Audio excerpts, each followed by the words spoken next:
ce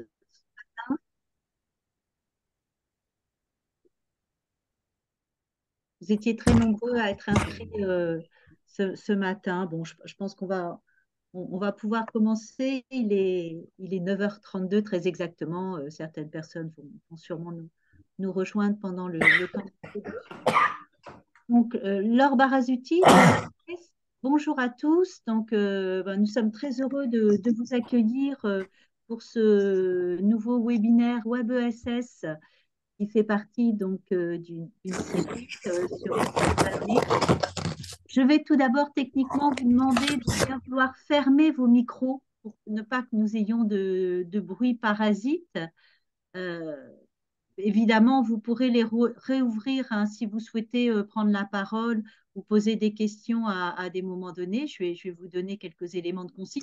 Je vois notamment quelqu'un qui s'appelle Maxov, qui n'a pas fermé son micro. Si vous voulez bien fermer votre micro, s'il vous plaît, pour qu'on évite tous les petits bruits D'accord, parasites. j'ai compris. Je Merci. pensais. Merci. Euh, donc, ce webinaire fait partie d'un cycle. Aujourd'hui, nous allons aborder la question comment financer mes projets de développement en ESS.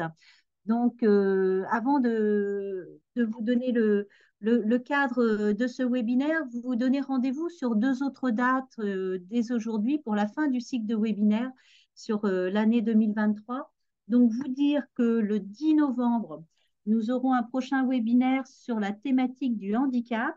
Handicap, comment faciliter l'insertion professionnelle des personnes en situation de handicap, avec notamment l'intervention de l'ADAPT. Et le 21 novembre, nous aurons une autre thématique sur la solidarité internationale en Normandie, ses acteurs et ses enjeux. Alors, à chaque fois, les webinaires que nous vous proposons, ils sont articulés toujours sur le même format. L'idée, c'est de décrypter un sujet, donc un temps avec l'intervention d'un expert pour décrypter le sujet, un temps plutôt pour vous apporter des ressources. Et puis ensuite, un témoignage, un témoignage d'un acteur qui a mis en œuvre une pratique spécifique sur la thématique qui permet aussi de pouvoir avoir des pistes pour agir. Donc aujourd'hui, sur ce webinaire autour des financements, nous allons avoir l'expertise de Guillaume Viandier, qui est coordinateur à la CRES, et de Pauline Devrin. Pauline, qui est responsable du pôle coopération à France Active Normandie, et le témoignage d'Antoine Finot de l'Atelier Lucien. Je veux bien juste la page du petit déroulé, Guillaume, pour voilà, juste vous dire, donc on va commencer par le regard des experts, donc de Guillaume et Pauline, qui vont vous apporter des éléments de cadrage et structurants sur tous les enjeux, sur toutes les questions des financements. On va voir que c'est vraiment des sujets qui peuvent être abordés en termes de financement, déjà analyser les besoins, quelles peuvent être les réponses. Enfin, c'est vraiment un sujet très, très vaste. Et ensuite, Antoine Finot nous présentera son expérience à l'atelier Lucien à Rouen. Je vous laisse la parole. On aura un temps d'échange, excusez-moi, juste un instant. On aura des temps d'échange questions. Donc, on va voir avec Guillaume et Pauline, ils vont nous dire comment ils préfèrent procéder si on attend la fin de leur intervention pour les questions ou si c'est entre deux. Et en tout cas, il y a toujours dans le fil de discussion. Moi, je vous incite à noter votre question au fur et à mesure parce que ça me permet éventuellement de pouvoir aussi les garder en mémoire pour les interventions. Voilà, eh ben, je vous souhaite un bon webinaire et je passe la parole à Guillaume. Merci beaucoup. Donc, effectivement, Laure l'a évoqué, Pauline de Vavrin, France Active Normandie et moi-même allons prendre un moment pour évoquer cette question du financement des projets de développement de ESS. Donc, effectivement, on a plutôt choisi de cibler le temps d'aujourd'hui sur le financement du développement. Alors, on va évoquer un certain nombre de principes un peu généraux qui valent aussi pour des projets en création. Néanmoins, c'est vrai qu'il existe des dispositifs spécifiques et dédiés pour le financement de la création, et on n'en parlera pas aujourd'hui. L'idée là, c'était quand même essentiellement d'axer sur la question du financement du développement. Alors, on va revenir sur un certain nombre de notions qui, j'en suis désolé, vont peut-être sembler basiques et sont déjà acquises pour un certain nombre d'entre vous. L'expérience qu'on a sur des actions d'accompagnement un peu généraliste ou d'accompagnement financier, pour parler de France Active, nous montre quand même qu'il y a un vrai enjeu à repréciser un certain nombre de points. Donc, pour ceux d'entre vous qui ont un niveau de connaissance plus affiné des enjeux du financement, désolé si sur certains points vous avez l'impression qu'on revient sur des points un peu basiques. Mais l'idée était de s'adresser au plus grand nombre en revenant sur un certain nombre de sujets qui nous semblait important.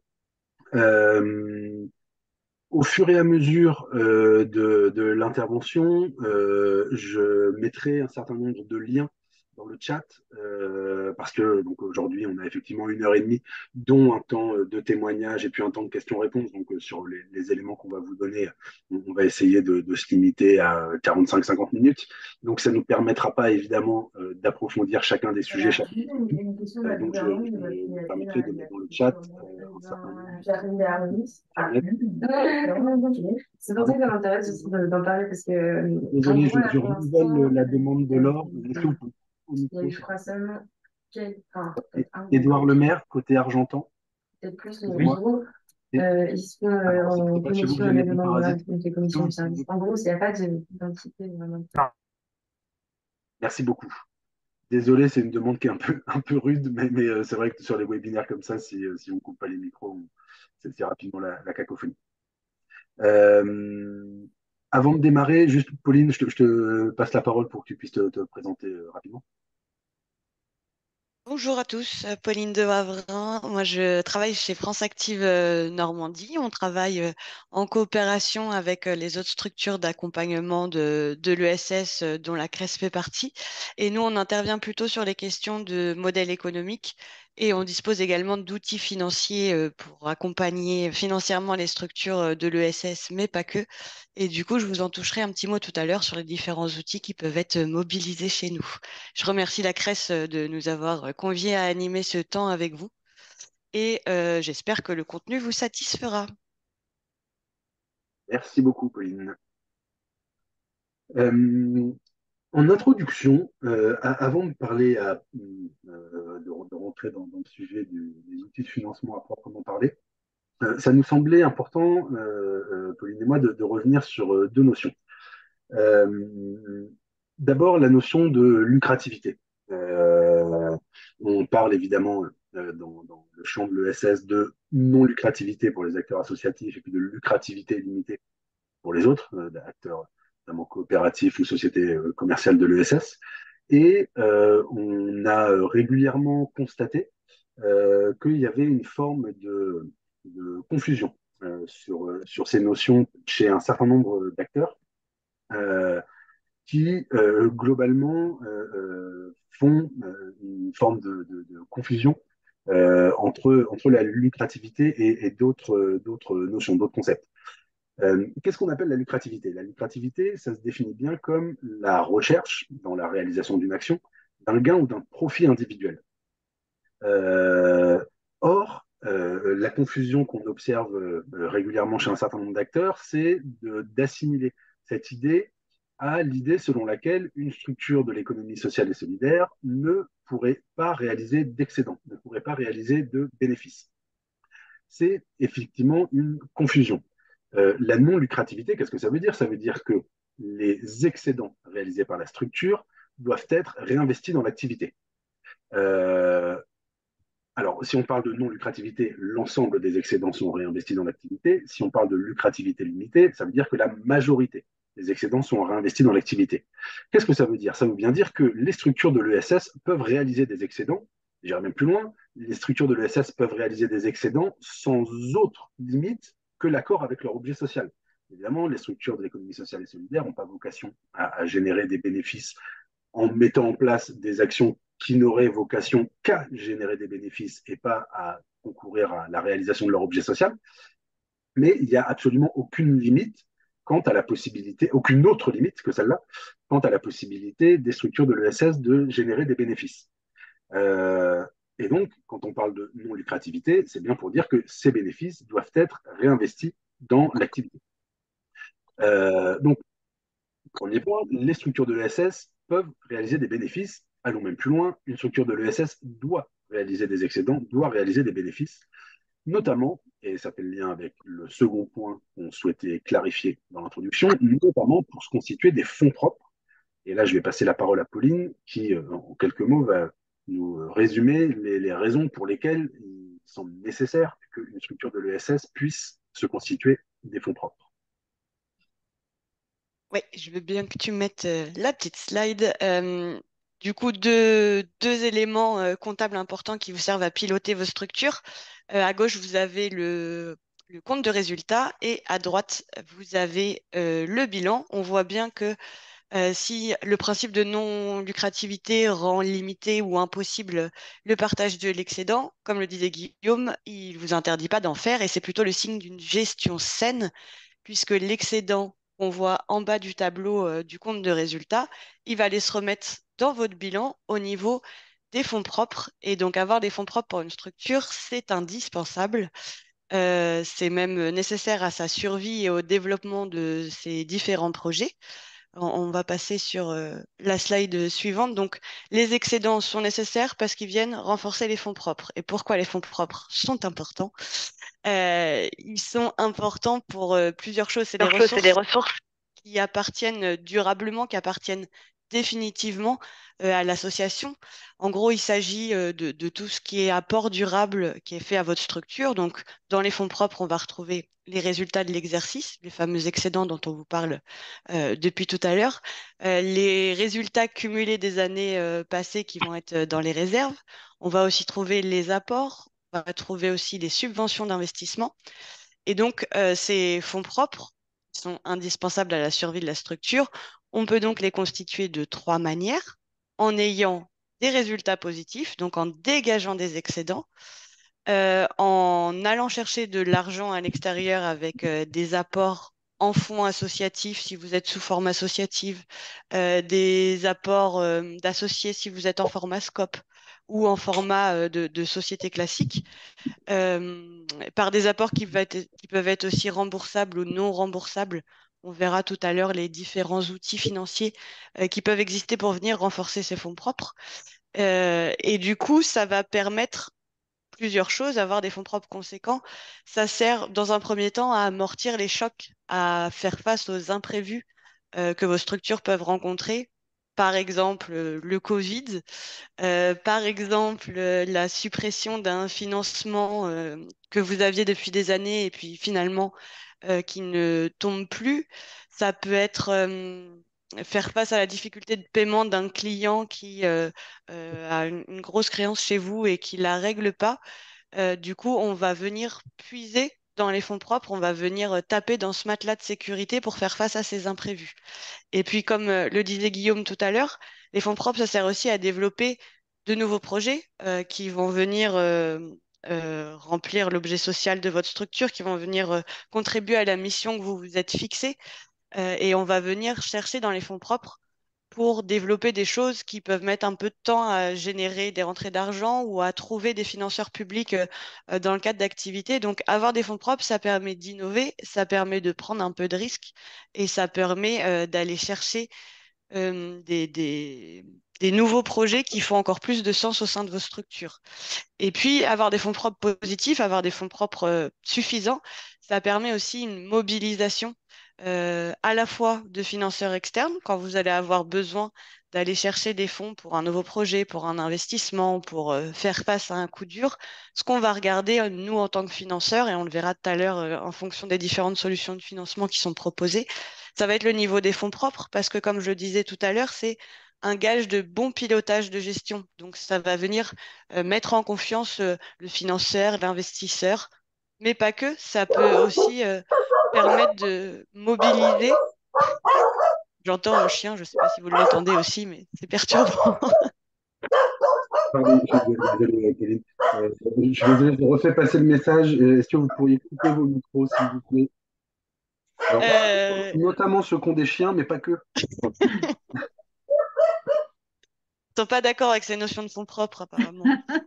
On Sur sait la bien, aussi bien que mobilisation, donc je disais, ça permet de mobiliser des financeurs, mais pas que. Ça permet aussi de mobiliser au niveau de sa gouvernance, au niveau de bénévoles, puisque une structure qui est solide, une structure qui a des fonds propres, ça permet de mettre un peu en confiance un éventuel futur président ou présidente. Ça permet de sécuriser aussi les bénévoles et de se dire que ils vont pouvoir se consacrer pleinement au déroulé de leur activité, à faire tourner l'association, la coopérative, l'entreprise, et qui vont pas batailler chaque jour pour aller chercher des fonds et sécuriser leur structure financière. Donc, les fonds propres, c'est important et ils se constituent de plusieurs manières, comme on l'a vu, avec les excédents que vous avez le droit et que vous devez faire pour la sécurité de vos structures, et par des apports qui viennent de l'extérieur ou d'apports internes.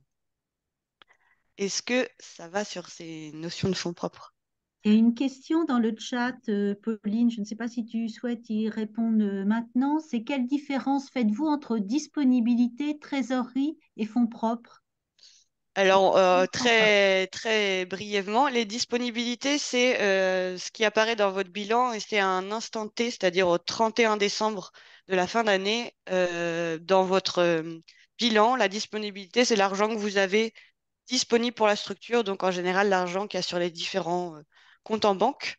La trésorerie, c'est ce qui, ça se regarde et ça se pilote en général mois par mois, voire semaine par semaine, voire jour par jour, suivant la phase où vous en êtes dans votre structure et votre type d'activité. Donc la trésorerie, ça va être l'argent directement disponible couramment au niveau de la structure pour pouvoir faire face à ses dépenses et, et à ses achats.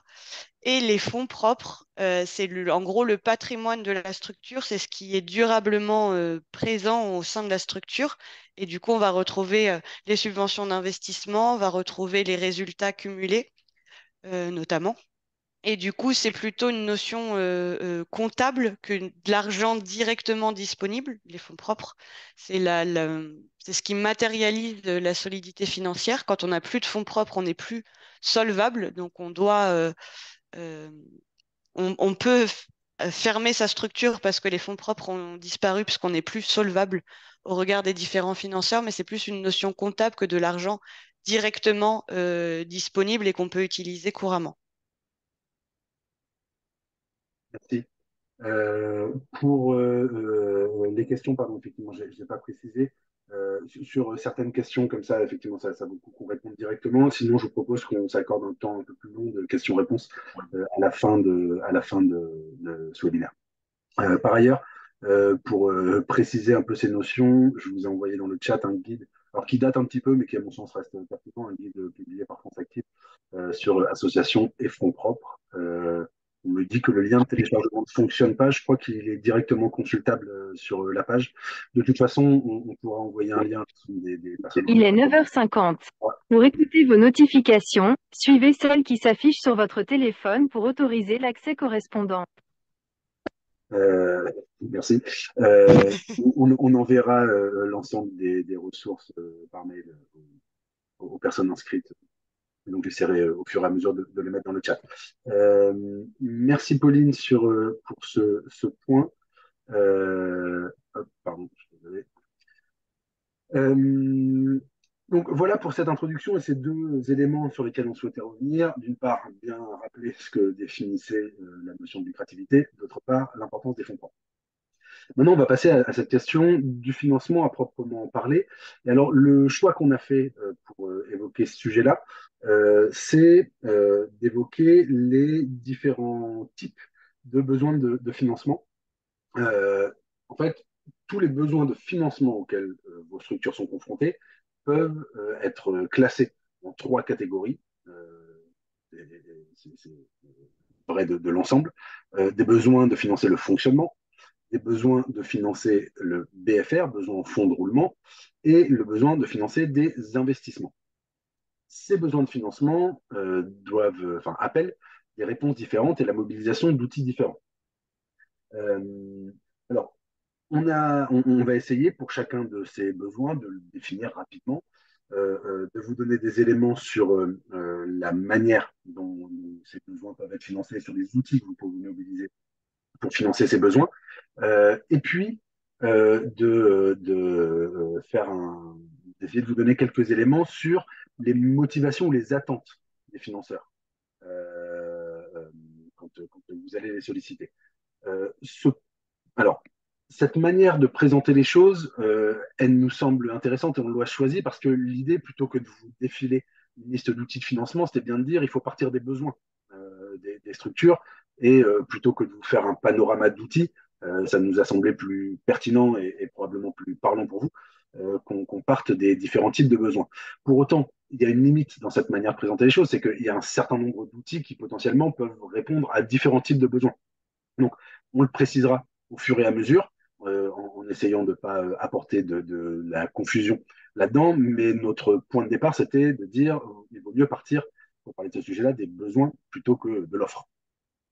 Et donc, comme je vous le disais, sur chacun des outils qu'on va évoquer, on va essayer d'évoquer, alors rapidement, on ne pourra pas approfondir, mais les enjeux de mobilisation, enfin, les motivations, pardon, des financeurs et leur niveau d'attente. Le discours qu'on a envie et le message qu'on a envie de vous faire passer, c'est de dire, quand vous allez frapper à la porte d'un financeur, il faut comprendre les raisons pour lesquelles potentiellement il pourrait vous financer pour que vous adaptiez votre discours. Pour résumer les choses, on ne parle pas à une fondation de la même manière qu'on parle à un financeur public, ni de la même manière qu'on va parler à un banquier ou à un financeur solidaire. L'idée est évidemment pas de dire qu'il faut devenir schizophrène et falsifier son discours en fonction du financeur en face duquel on se trouve. Pour autant, l'idée est de dire qu'il faut être capable de mettre la lumière sur des éléments différents de son projet selon le financeur auquel vous vous adressez. Et donc pour ça, il faut réussir à comprendre quelles sont les motivations et les intérêts des financeurs pour soutenir votre projet. On va commencer sur ce premier besoin, qui n'est pas celui sur lequel on va passer le plus de temps, mais qui est le financement du fonctionnement. Donc quand on parle du financement du fonctionnement, de quoi est-ce qu'on parle? On parle du financement donc des salaires, évidemment, qui pour un certain nombre d'entre vous constituent la majeure partie des charges, le financement des loyers, des frais de communication, des frais d'assurance, donc des dépenses liées à l'exploitation. Sur ce point-là, on va aller vite parce qu'en fait, on n'est pas vraiment sur un enjeu financier, on est bien sur un enjeu de modèle économique. La règle qu'il faut avoir en tête, c'est bien que le fonctionnement, il doit principalement être financé par des produits générés par l'activité, et pas par la mobilisation de financeurs extérieurs. Produits générés par l'activité, le chiffre d'affaires, d'une part, et puis les subventions d'exploitation, d'autre part. Et de manière plus marginale, évidemment, les cotisations. Quand les dépenses de fonctionnement ne sont pas couvertes par des recettes d'activité, en fait, c'est un problème de modèle économique qui se pose, ce n'est pas un problème de financement. D'ailleurs, et je reviens sur ce qu'évoquait Pauline tout à l'heure, c'est bien un sujet qui se voit dans le compte de résultats, les difficultés de modèle économique et les difficultés à financer son fonctionnement, tandis que les besoins sur lesquels on va revenir après, de financement du BFR et de l'investissement, c'est des éléments qui se lisent et qui s'analysent dans le bilan. Donc on est bien sur des enjeux de nature assez différente. Un mot rapide quand même sur la partie subvention d'exploitation. On sait, et vous le savez d'autant mieux que nous, que les subventions d'exploitation à proprement parler sont de moins en moins nombreuses et que de plus en plus de financeurs publics euh, euh, passent par d'autres biais, notamment, et en particulier, c'est là-dessus que je propose de s'attarder un tout petit peu, par le biais des appels à projets. Alors, c'est quoi la différence entre un appel à projet et une subvention d'exploitation? Évidemment, dans le cadre d'un appel à projet, c'est plus l'association qui est à l'initiative de l'action, c'est bien la collectivité territoriale, collectivité territoriale ou service déconcentré de l'État, qui identifie une problématique, qui émet un appel à projet en sollicitant les acteurs, notamment acteurs associatifs, pour proposer une solution à cette problématique, et qui, en face, évidemment, propose un financement. Donc, on sait, et vous savez, que de plus en plus, les financements publics passent par ce type de configuration davantage que par de la subvention d'exploitation plus traditionnelle. Donc, alors, indépendamment de ce qu'on peut en penser politiquement, on pense que c'est quand même important de savoir repérer les appels à projets pour pouvoir financer, notamment financer son fonctionnement. Donc, pour les repérer, c'est important de savoir faire de la veille sur les appels à projets.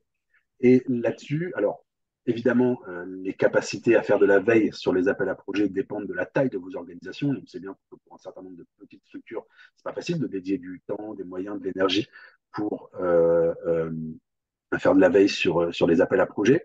À ce titre-là, et donc en particulier pour les petites structures, on ne peut que vous encourager à vous fédérer.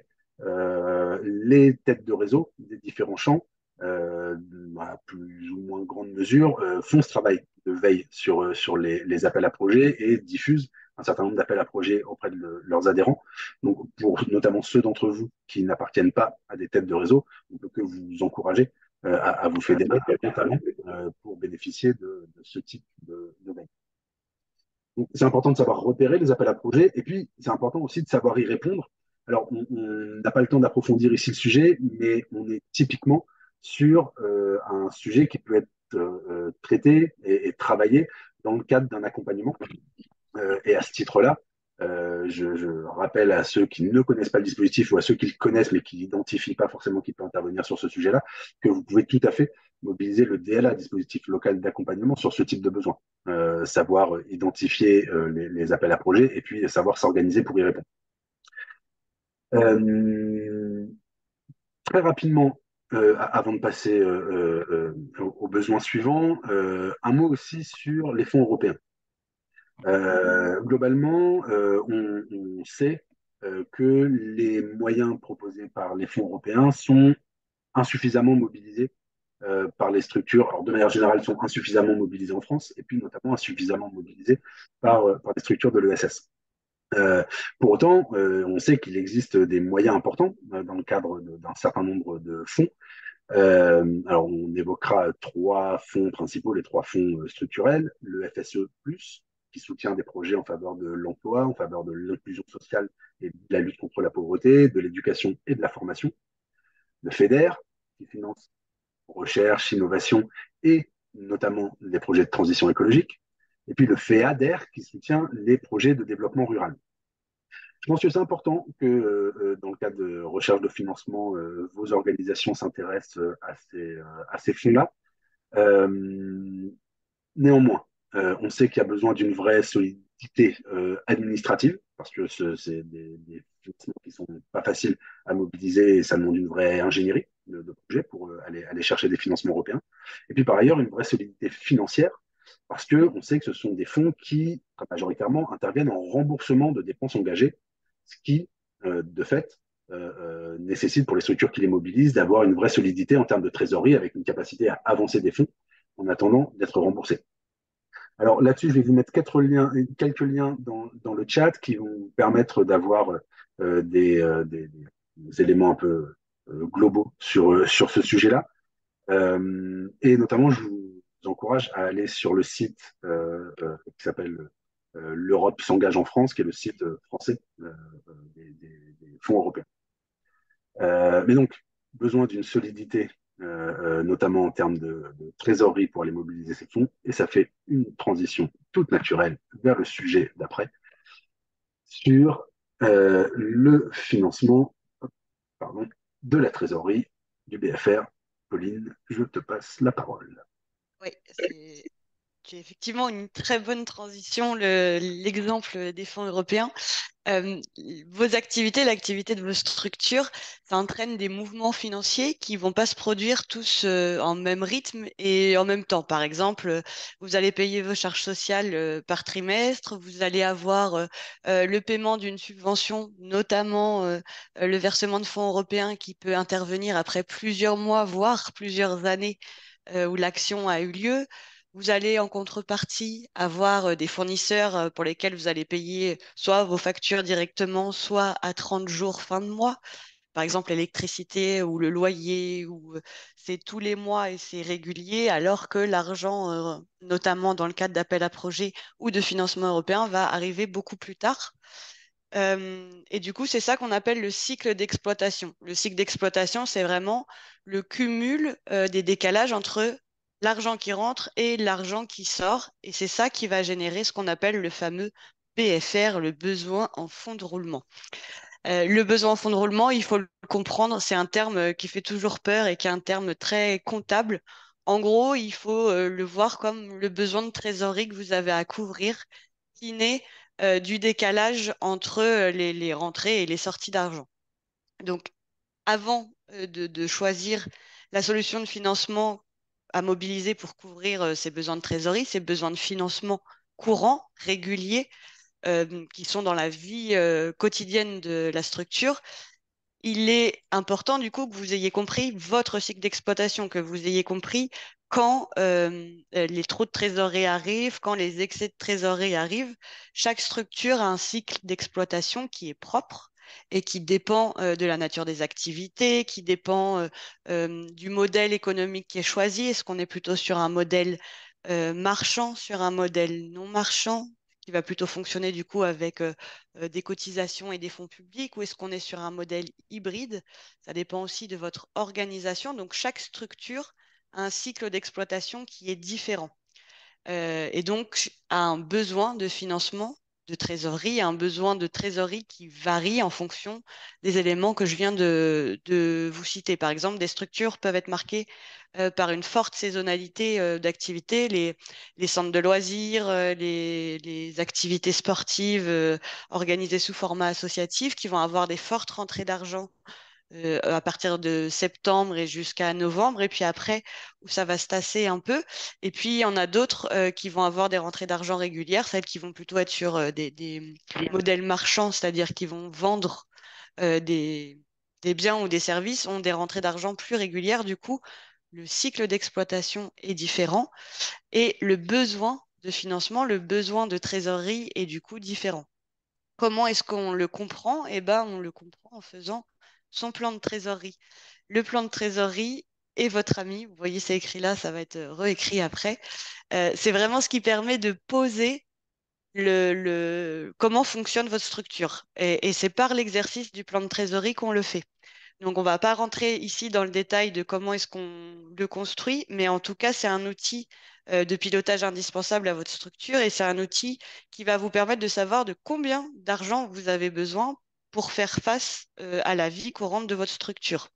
Et du coup, ça va être un élément qui va être regardé par les financeurs de solutions de trésorerie qui vont être notamment les banques, qui ont des outils mis à disposition pour faire face aux creux de trésorerie et aux différents besoins, et puis les financeurs solidaires comme peuvent être France Active Normandie. On va du coup, voilà, le slide est bien mis. Donc ce besoin de trésorerie, on peut le couvrir de différentes manières. Il y a des solutions diverses qui sont proposées aux structures, peu importe leur statut. Après, il y a des banques qui sont plus enclins à discuter, qui comprennent mieux le fonctionnement des structures associatives ou de l'ESS que d'autres. Mais en vrai, vous allez trouver ces solutions dans tous les établissements bancaires. Le premier, et c'est celui qui est souvent utilisé, c'est la facilité de caisse ou le découvert bancaire. En gros, ça va être une autorisation de fonctionner avec un compte bancaire déficitaire dans le rouge pendant un certain temps. Donc, ça permet le fonctionnement débiteur du compte bancaire et c'est généralement accordé sans garantie. Il y a des petites différences entre la facilité de caisse et le découvert bancaire, mais le principe est le même, c'est avoir le droit d'être dans le rouge sur certaines périodes et ça s'anticipe parce que si ça arrive et que vous ne l'avez pas prévu dans vos conditions, vous allez avoir des frais importants qui peuvent être générés par la banque. Du coup, pour identifier les mois où on va être dans le rouge, on a besoin d'avoir fait son plan de trésorerie et c'est lui qui va nous dire à quel montant euh, de rouge on va être. Est-ce qu'on va plutôt être à moins 1000 euros ou plutôt à moins 20 000 euros suivant l'activité qu'on a? Et ça va permettre d'avoir accès facilement, plus facilement en tout cas, à ces autorisations de découvert et à ces facilités de caisse auprès de sa banque. Et plus c'est anticipé, plus c'est facile à obtenir et dans des meilleures conditions. Ces solutions, ça a un coût qui est très variable. Ça dépend de l'enseigne bancaire dans laquelle vous êtes. Ça dépend de la durée sur laquelle vous demandez ce financement, enfin, ce fonctionnement en format débiteur de votre compte bancaire. Ça dépend du montant aussi et de la relation que vous pouvez avoir avec votre banque, en plus du coût que ça a. Donc, il y a un taux d'intérêt qui est mis en place et il y a aussi des frais de dossier. C'est des solutions qui sont ponctuelles. Le découvert et la facilité de caisse, vous pouvez pas fonctionner régulièrement ou que avec un compte bancaire dans le rouge et des frais qu'on paye à la banque pour avoir le droit de le faire. C'est pas un signe de bonne gestion. Si vous êtes 6 mois de l'année sur 6 dans le rouge sur le compte bancaire de votre structure, on revient au point qu'on a vu avant, c'est qu'il y a un problème de modèle économique, c'est-à-dire que vous ne pouvez pas payer vos factures courantes avec votre activité courante. Donc, c'est qu'il y a un souci dans la conception de votre modèle économique. Si le découvert est utilisé régulièrement et que le compte est plus dans le rouge que dans le vert, c'est un problème d'ordre économique et pas un problème d'ordre financier. L'autre solution que vous pouvez mobiliser et qui arrive souvent, c'est plutôt pour les structures qui ont des financements publics, mais ça peut aussi être pour des structures qui ont des gros clients avec des montants importants. Vous pouvez mettre en place des DAI ou des relais de subvention. C'est pareil, entre la facilité de caisse et le découvert, il y a peu de différence entre le DAI et le relais. C'est pareil, il y a peu de différence, donc on va pas rentrer dans les détails, mais en gros, soit la banque va vous faire l'avance du financement que vous devez recevoir de votre client ou la subvention que vous devez percevoir, soit elle va régler certaines des factures directement en anticipant la rentrée d'argent. Donc c'est une avance totale ou partielle d'un montant de subvention ou de paiement attendu. Ça peut être cumulé avec un découvert, mais c'est pareil, ça nécessite de savoir le montant exact de la créance que vous avez, donc le montant exact du solde de subvention que vous allez percevoir ou du paiement du client que vous allez percevoir, et puis à quel moment ça va intervenir. C'est une solution qui est, pareil, est ponctuelle parce que ça coûte cher en général, les DAI et les relais de subvention. Et puis, les banques n'aiment pas le faire de manière systématique. Donc, ça peut être mis en place de manière ponctuelle, mais pas régulière. Et encore une fois, si vous avez besoin de ces solutions de manière régulière et constante, c'est encore une fois que vos charges ne sont pas couvertes par les produits, donc que le modèle économique est un peu déstabilisé et qu'il va falloir repenser tout ça. La troisième solution pour les besoins de trésorerie, ce sont les prêts. Les prêts en fonds de roulement. Alors, certaines banques ont du mal à aller sur le financement de trésorerie. Ils vont plutôt vouloir financer les investissements que les besoins courants des structures, mais d'autres le font et n'ont pas de problème à le mettre en place. Il y a aussi France Active qui a des solutions à ce niveau-là. Là, on va plus être sur quelque chose de structurel, de durable et de long. Donc, on va, plutôt que d'avoir un financement ponctuel court terme, vous allez avoir une somme d'argent qui va être un crédit moyen terme avec des systèmes de remboursement qui peuvent être différents suivant les établissements et les financeurs. Mais ça va venir renforcer la structure financière de votre structure parce qu'on va être sur quelque chose qui est assimilé à des fonds permanents de la structure, puisque vous allez les rembourser sur un long terme. Donc, c'est des ressources qui sont à disposition de votre structure pour une longue période. Donc, ça renforce la solidité financière de votre structure et ça permet de faire face à des besoins réguliers de trésorerie. Ça permet de couvrir les décalages de paiement et ça coûte en général beaucoup moins cher que les solutions ponctuelles, mais ça nécessite d'avoir bien compris son cycle d'exploitation pour avoir identifié le montant global du prêt que vous allez devoir aller chercher. Ce que vont regarder les financeurs de ces différentes solutions, ça va être votre capacité à rembourser les solutions qui sont mises en place.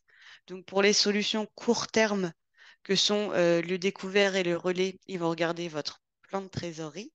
Pour les solutions moyen terme que vont être les prêts de trésorerie et les prêts de fonds de roulement, on va plutôt regarder votre capacité d'autofinancement, donc qui est ce qui reste à la fin de l'année et qui est calculé en fonction du résultat de votre structure. On revient encore une fois à la nécessité d'avoir des excédents, puisque ces excédents vont permettre de dégager ce qu'on appelle la capacité d'autofinancement. Et cette capacité d'autofinancement, c'est ça qui va décider le financeur de oui ou non vous octroyer un prêt.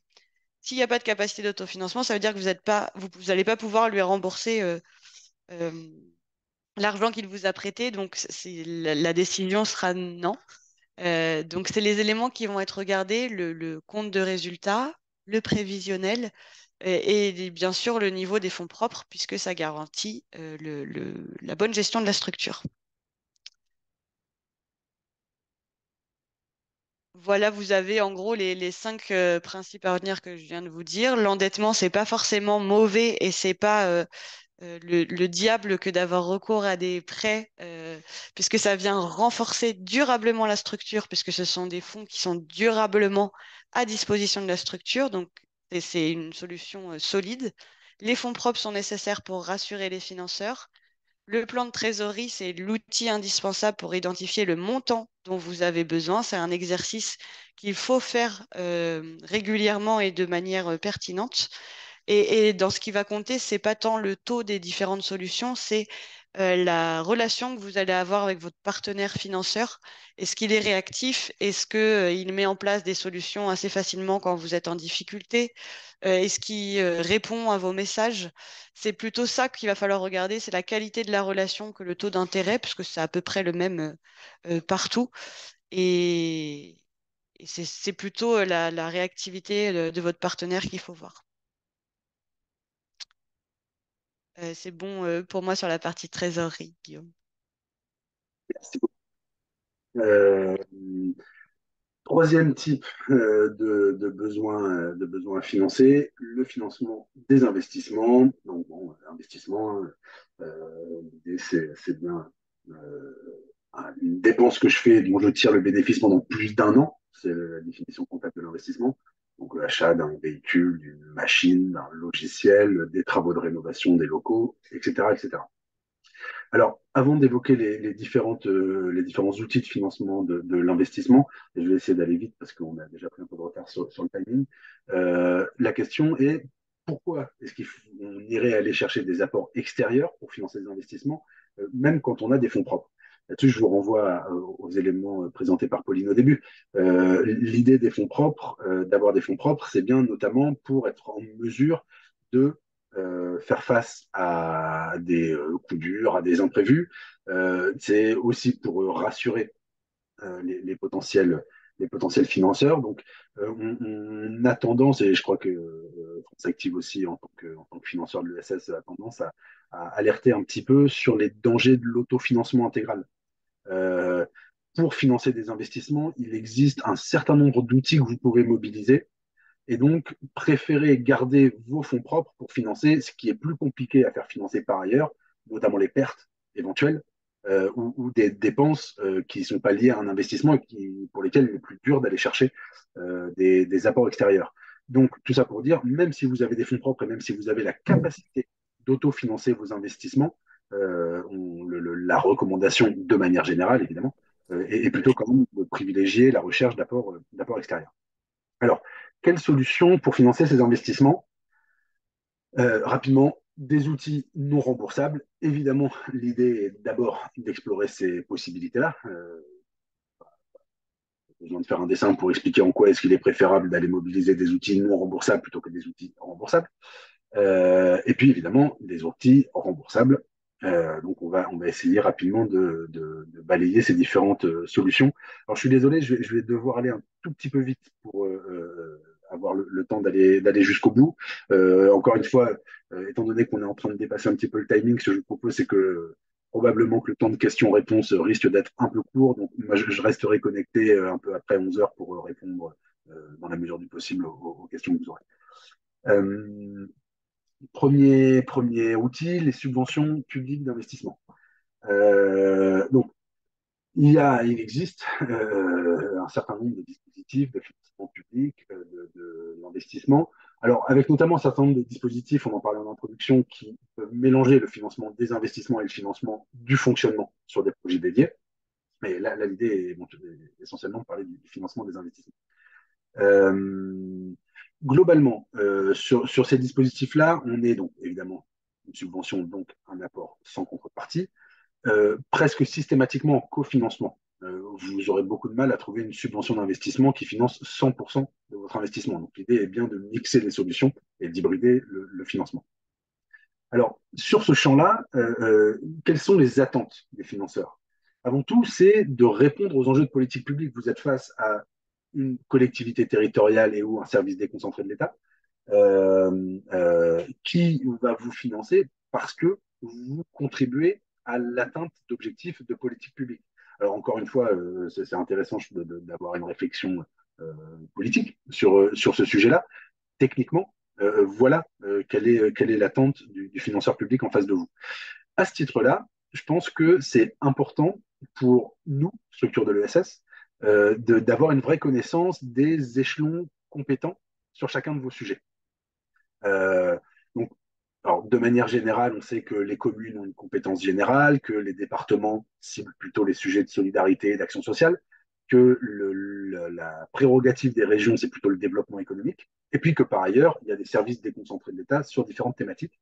Je vais vous mettre dans le chat un certain nombre de ressources qui peuvent aider à se repérer pour identifier les différentes compétences aux différents échelons publics. Rapidement, pour illustrer, je pense qu'un certain nombre d'entre vous connaissent le dispositif Émergence ESS de la région Normandie. Mais voilà une illustration d'un outil donc, qui une forme de subvention qui finance essentiellement de l'investissement, mais aussi qui peut financer du fonctionnement. Euh, et pour faire le lien avec ce que je vous évoquais sur la nécessité de connaître les attentes du financeur, pour mobiliser ce dispositif, il est important de savoir que l'enjeu principal des régions, du niveau région, c'est le développement économique et que donc, pour aller solliciter des subventions d'investissement auprès d'émergence ESS, il faut justifier du fait que votre projet comporte une dimension de développement économique. Et c'est très clair dans la manière dont le dispositif est présenté. Je vais vous mettre encore une fois dans le chat le lien vers la présentation du dispositif. Donc voilà, sur ce premier point, sur le financement public des investissements des structures ESS, les subventions d'investissement avec cette attention à avoir sur les motivations des différents échelons. Un mode de financement qui se développe, qui est le recours à des fondations. Une fondation, donc organisation à but non lucratif, qui a un ou plusieurs domaines privilégiés de soutien, qui finance les structures sous forme de dons. Alors attention à une confusion, il y a différents types de fondations. Il y a des fondations opératrices qui mettent elles-mêmes en place des actions. Là, en l'occurrence, c'est pas de ces acteurs-là dont on parle. On parle bien des fondations distributives, c'est-à-dire celles dont la vocation principale est de financer des projets portés par d'autres organisations.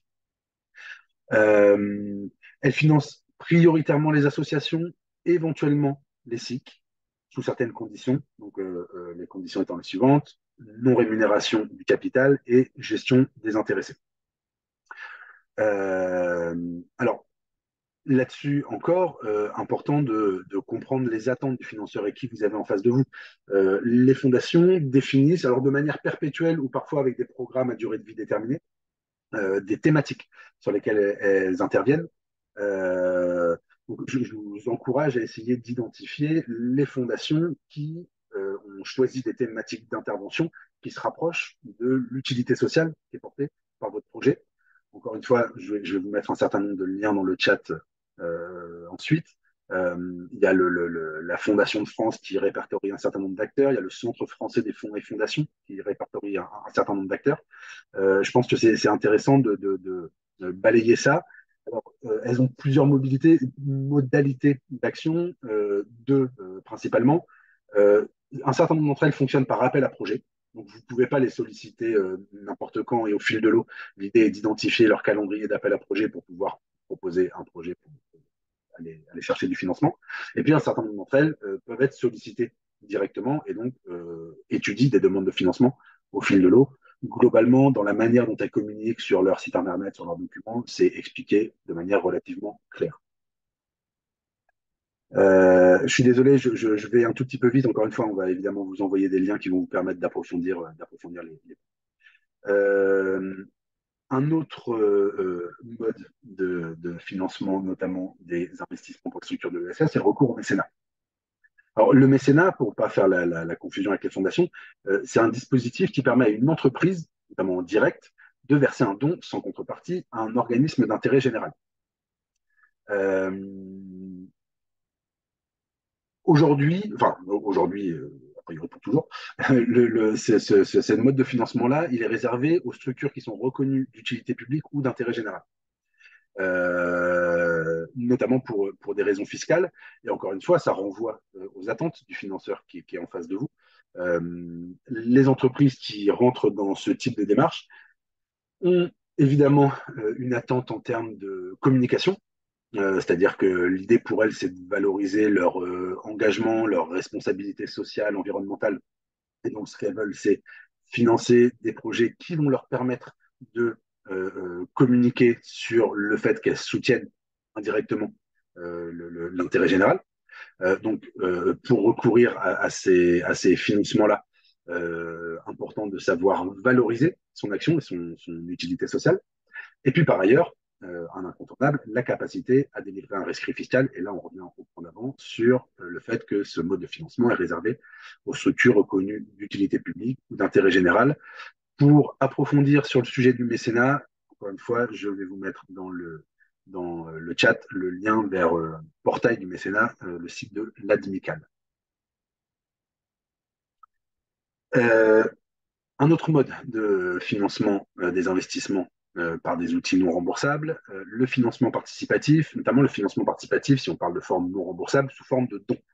Donc, le financement participatif ou crowdfunding, c'est synonyme, l'idée, c'est bien de collecter via une plateforme Internet des apports d'internautes, a priori originellement de particuliers, même s'il y a des mécanismes, des plateformes qui sont développées pour lever d'autres types de financement.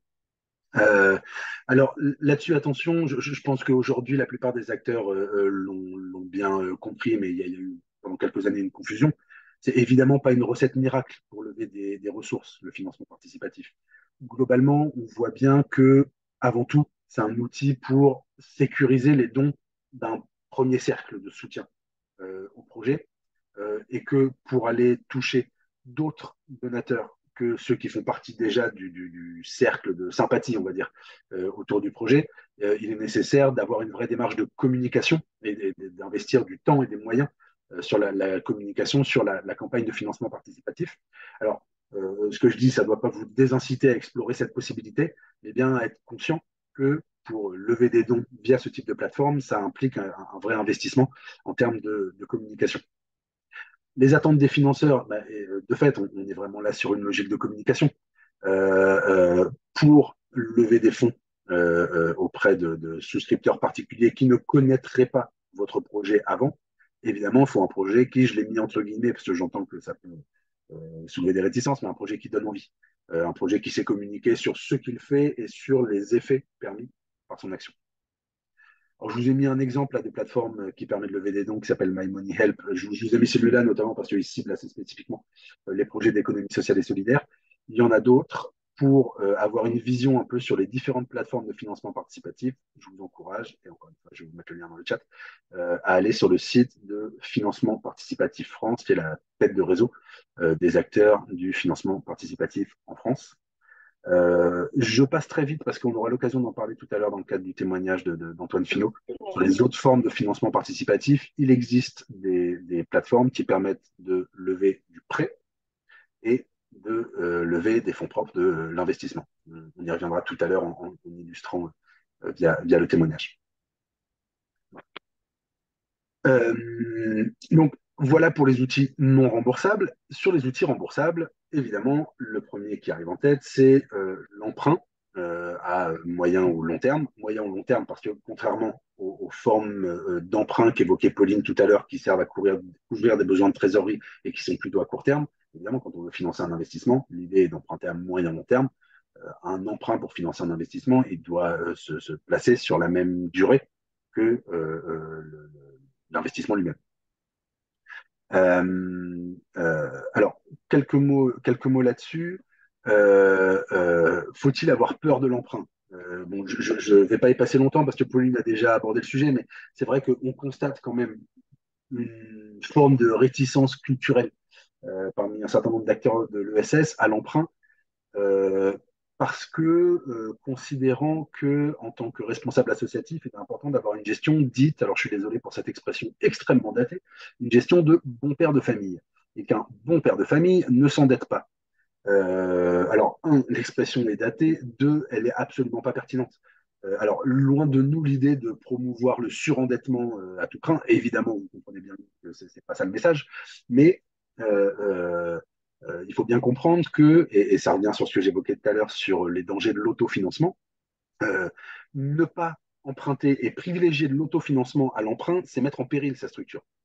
Il y a possibilité pour vos organisations d'emprunter pour financer les investissements à des conditions qui sont tout à fait acceptables et tenables, qui n'impliquent pas des charges financières trop importantes.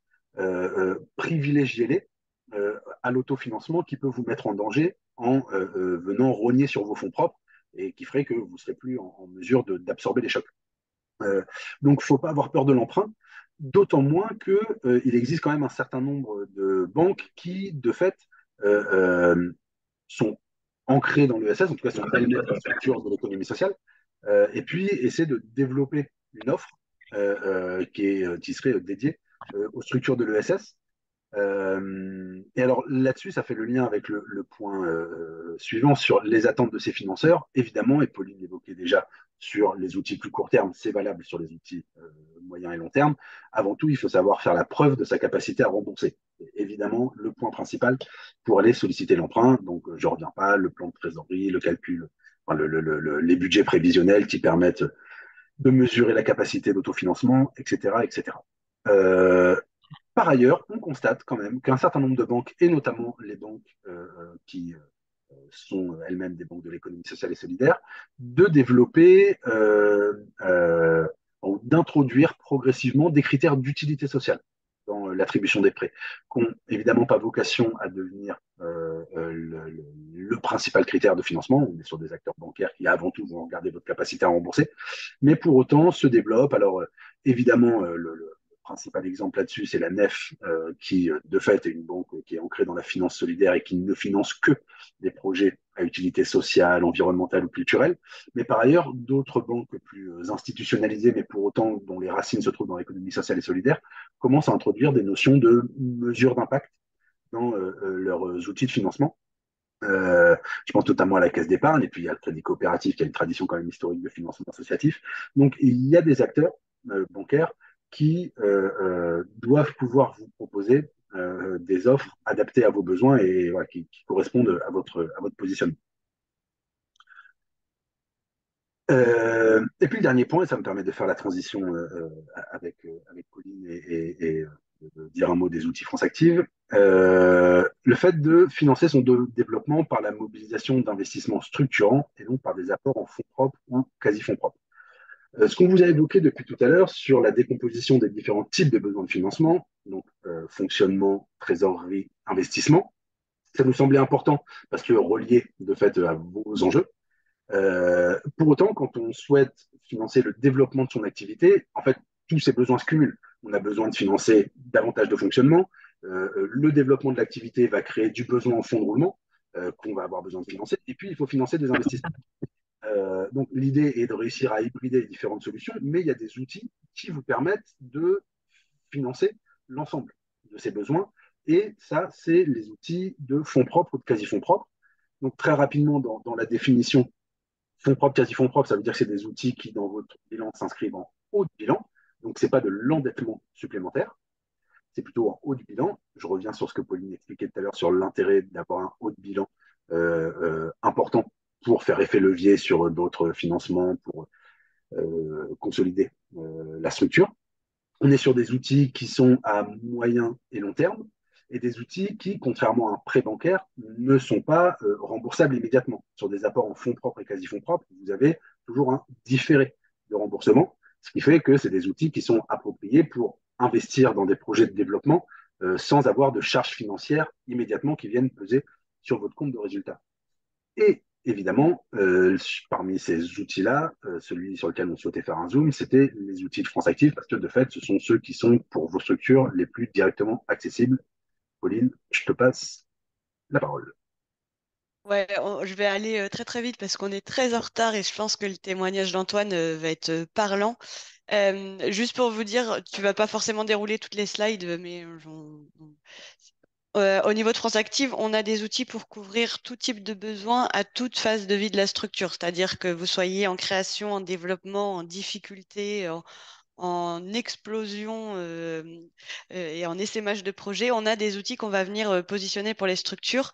Comme le disait Guillaume, nous, on a des critères d'impact social puisqu'on a un fonds d'investissement solidaire, c'est-à-dire que l'argent qu'on met à disposition vient en partie de l'épargne solidaire et salariale qu'on va collecter.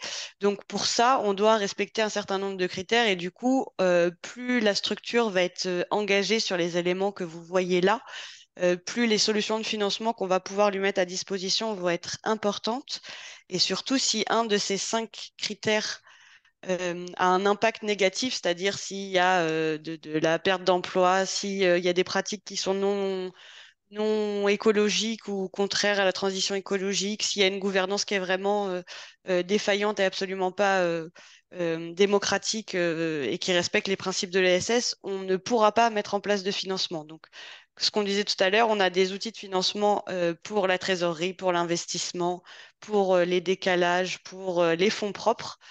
Donc, ce sont des outils financiers qui vont venir en haut de bilan, mais qu'on ne pourra mettre que en fonction des critères qui sont inscrits devant vous et surtout qu'on ne pourra pas mettre à des structures qui ont des impacts négatifs puisque la loi nous oblige en tant qu'investisseur solidaire à respecter un certain nombre de critères. Donc, si vous avez un besoin financier, venez nous voir, je vous expliquerai plus en détail les outils qu'on peut mettre à disposition. Là, c'est toute la gamme qui existe, mais on a du prêt à taux zéro, on a du prêt avec des taux modulables en fonction de l'impact de la structure.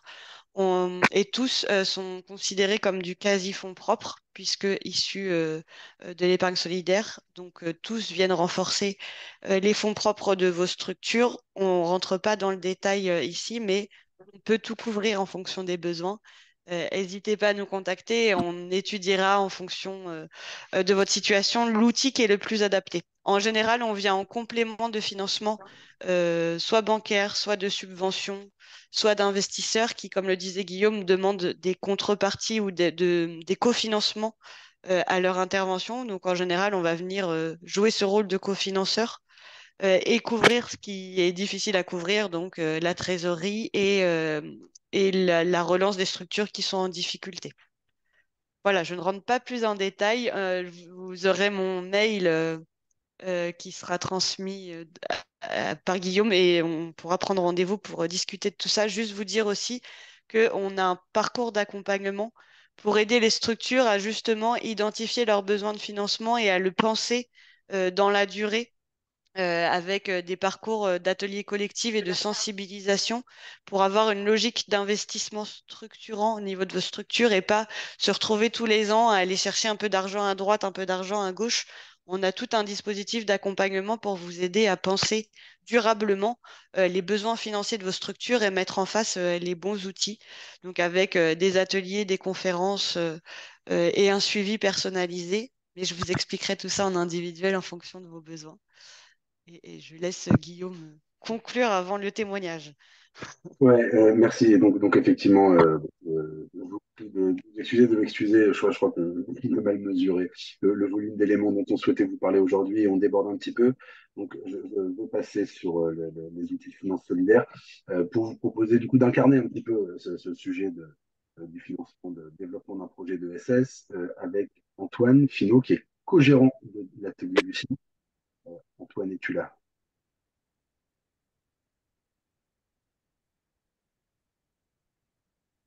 Aïe, Il était là tout à ouais, l'heure. ouais, ouais, je le Oui, vois il est comme là, je le vois. Antoine, est-ce que tu nous entends? Alors, le temps qu'il nous rejoigne, j'imagine qu'il est allé se chercher un café pour, pendant qu'on épiloguait un petit peu trop.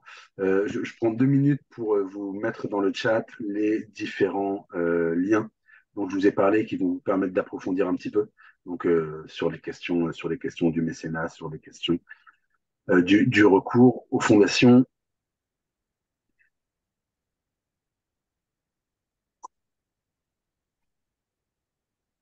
Antoine, est-ce que tu nous entends? Oui, je suis là. Bonjour à toutes et tous. Bonjour Bonjour. Guillaume. Euh, J'étais au merci, téléphone, pardonnez-moi. merci d'intervenir du coup dans le cadre de ce webinaire.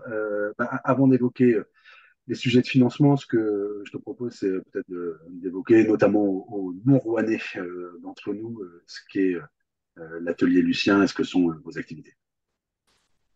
Effectivement.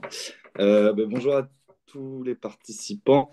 Je me présente, donc je m'appelle Antoine Finot, je suis co-gérant associé et cofondateur de l'atelier Lucien, donc qui est une coopérative née, enfin, en tout cas transformée en 2020 et qui a donné suite à une association loi 1901 mise en place en 2014, donc pendant nos études d'architecture. Le postulat de base était qu'il n'y avait pas assez de lieux, en tout cas pour nous, sur la commune, pour mettre en avant les travaux en fait, étudiants des élèves de l'école d'architecture. Et on a voulu créer un festival pluridisciplinaire donc, dans cette école, et donc voilà, qui a commencé en 2014. Et au fur et à mesure, notre activité associative a continué en parallèle de nos études. Et en 2020, s'est posé la question donc, de tester une activité entrepreneuriale ou bien tout arrêter, étant donné qu'il y avait cette activité bénévole et qui prenait énormément de temps, étant donné que c'était bénévolat très, très, très actif, euh, et donc, mais qui pouvait pas du tout se conjuguer avec une activité salariée. Et donc, en 2020, on a voilà, pris cette décision donc, de transformer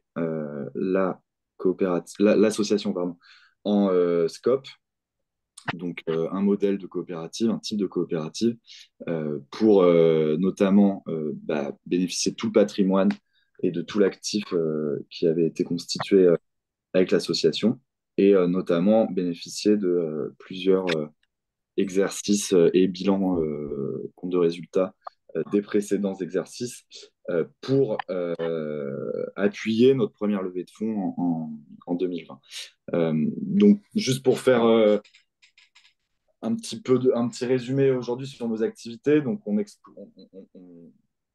crée des lieux de convivialité, de sociabilité, des lieux culturels principalement, et on met notre expertise à disposition pour des tiers, donc notamment des entreprises, des collectivités qui souhaitent mettre en place des tiers-lieux ou ce qu'on appelle lieux de préfiguration ou l'urbanisme transitoire également sur leur commune pour tester des nouveaux usages auprès de la population. Et donc voilà un peu les deux branches de notre métier. Donc la gestion d'un site, d'un tiers-lieu culturel sur Rouen, donc le quartier libre. C'est un espace de 8000 m² avec 45 salariés aujourd'hui qui travaillent à temps plein pour faire tourner ce lieu. C'est 150 000 personnes sur 6 mois, donc d'avril à septembre. Et depuis 2022, une ouverture l'hiver avec 3 établissements ouverts toute l'année. Donc un bar culturel le soir et café coworking la journée, un restaurant type bouillon, donc brasserie traditionnelle, et un chapiteau couvert fermé. Voilà un petit peu pour nos activités principales. Et pour parler un peu donc, du sociétariat, donc au début on était 3 associés fondateurs donc en 2020, et l'objectif étant au fur et à mesure donc, de fidéliser aussi les salariés qui souhaitent s'investir dans la coopérative.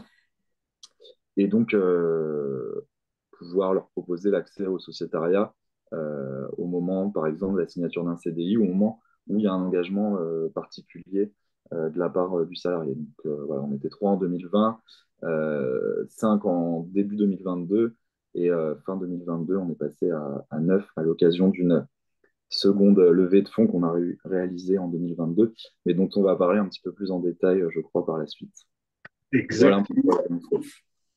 Ouais, merci Antoine pour cette présentation générale. Donc effectivement, l'idée c'est, enfin, ça nous semblait intéressant que tu évoques en particulier la logique de développement de l'atelier Lucien. Avant de parler des outils qui avaient été mobilisés pour suivre un petit peu la logique qu'on a souhaité adopter Mm, dans le cadre de ce webinaire, est-ce que tu peux nous dire un mot sur les besoins de financement qui étaient identifiés dans le cadre de ce développement là que tu as commencé à évoquer? ouais, complètement. Alors, l'avantage, c'est qu'on n'a jamais, enfin, en tout cas, dans nos différents moments de financement et de besoin en financement, on n'a jamais vraiment été sur de la création, étant donné, comme j'en parlais, on a créé l'association en 2014, et que au moment de notre première levée de fonds réelle, on va dire, euh, et notre premier gros besoin en financement, on avait déjà un passif, ce qui nous a permis de s'appuyer sur des exercices comptables excédentaires, et donc rassurer aussi les investisseurs. Concernant les besoins, pour ceux qui connaissent le quartier libre, c'est notamment des besoins en investissement pour la création de structures, d'infrastructures, donc des réseaux. Là, il y a eu la construction de 2 bâtiments, du financement pour du matériel technique, et donc enfin, vraiment réussir à équiper l'intégralité de ce lieu-là.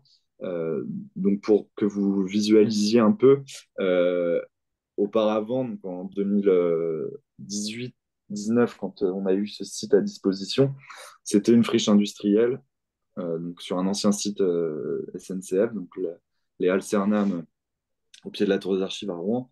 Et c'était un no man's land, en fait. C'était un terrain nu. Il nous a été loué comme ça par SNCF Immobilier, donc qui est notre propriétaire. Et il y avait cette nécessité de l'aménager et de l'équiper entièrement. Donc on est passé de 8000 m² de terrain nu, de gravier, dalles d'asphalte et de lignes de chemin de fer à Pardon Antoine, aujourd'hui. excuse-moi. Est-ce que tu peux bien parler en face du micro de temps en temps, on te perd un tout petit peu. Ok, je vais essayer de parler plus distinctement. Donc en 2018, quand on a récupéré le terrain, on parlait vraiment d'un terrain vierge, nu, avec des graviers, une dalle d'asphalte et quelques rails de chemin de fer. Et aujourd'hui, on parle de plus de 1000 m² couverts intérieurs, donc équipés pour certains espaces chauffés, isolés et intégralement aménagés pour accueillir ce public. Donc, ça a quand même nécessité effectivement un financement relativement important. Et c'est par ailleurs la seule activité aujourd'hui qui a nécessité un financement, parce que les activités parallèles, donc notamment les activités de conseil et d'études d'assistants à maîtrise d'ouvrage, notamment auprès des collectivités, étant donné qu'on parle de prestations intellectuelles, de services, de matières grises, il y a quand même des besoins en financement relativement plus légers, mis à part de l'équipement informatique, par exemple. Mais voilà. Pour résumer, les besoins en financement, c'était vraiment pour réussir à équiper ce lieu-là. Et ça a nécessité, si on parle des investissements depuis 2020, une enveloppe d'environ 2 millions d'euros pour l'intégralité de ce lieu-là, mais du coup qui se sont répartis en plusieurs outils dont on va parler juste après.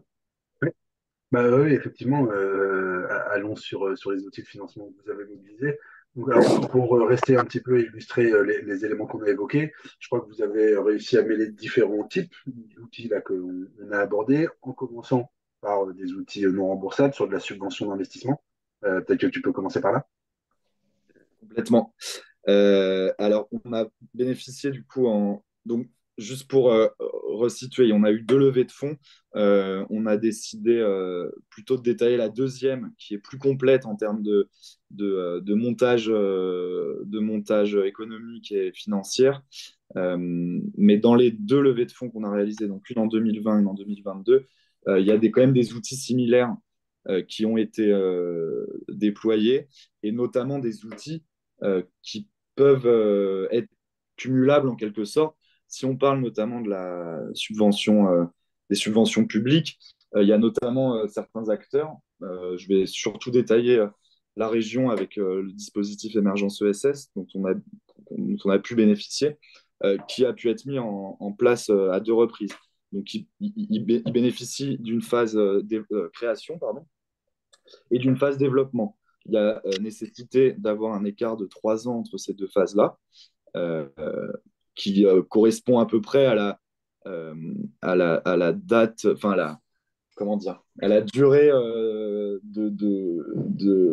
d'études pour voir si l'entreprise peut continuer. Donc, je suppose que c'est pour ça que cette durée a été choisie par la région pour ces deux dispositifs-là.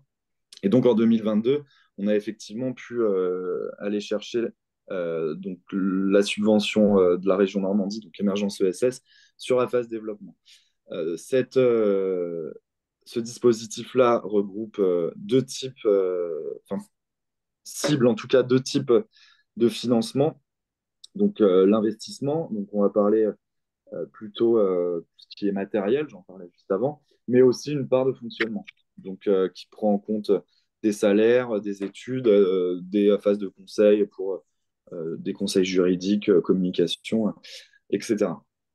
Euh, donc cette subvention, euh, peut-être qu'on parlera des interlocuteurs après, mais l'avantage, c'est que ça a été le même entre 2020 et 2022 et 2023, pardon, qui nous a permis de bénéficier aussi du passif. Il y a toujours des échanges il y a la réalisation de bilan, notamment lors de la clôture de la subvention.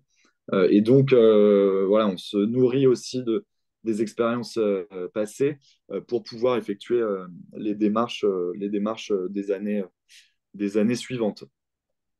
Voilà, on a pu bénéficier, alors pas à l'occasion de cette levée de fonds, mais la métropole et la ville de Rouen sont aussi dotées de plutôt bons outils de subvention pour les acteurs de l'économie sociale et solidaire. On avait notamment pu bénéficier dans notre période associative de la subvention créative par la métropole, et je crois que depuis quelques temps, la ville de Rouen a aussi ciblé des subventions spécifiques à la transition ESS. Donc voilà, c'est clairement des outils. Bon, je parle beaucoup pour Rouen, je connais très peu les autres outils des autres agglomérations et communes, mais je pense qu'aujourd'hui, il y a beaucoup de collectivités qui mettent en place ces mêmes outils un peu partout au national. Alors, là-dessus, donc, bon, de fait, on t'a proposé d'intervenir parce qu'il semblait que la constitution du plan de financement autour des besoins de la coopérative était intéressante et illustrait bien un certain nombre de points. Bon, évidemment, on a bien conscience qu'entre guillemets, c'est plus facile quand un projet est implanté sur la métropole rouennaise et sur les endroits où la collectivité investit des moyens dans l'ESS que quand on a des projets qui sont implantés sur des zones où soit les collectivités ont moins de volonté de financer le développement de l'ESS, soit tout simplement les collectivités ont moins de moyens. Donc, de fait, on sait bien que le témoignage n'est pas représentatif pour tout, mais effectivement, c'est bien d'insister sur le fait qu'il y a un certain nombre de collectivités qui mettent en place ce type de dispositif. Pour les autres, du coup, ça doit d'autant plus inciter à aller fouiller vers les autres solutions, notamment celles qu'on a évoquées.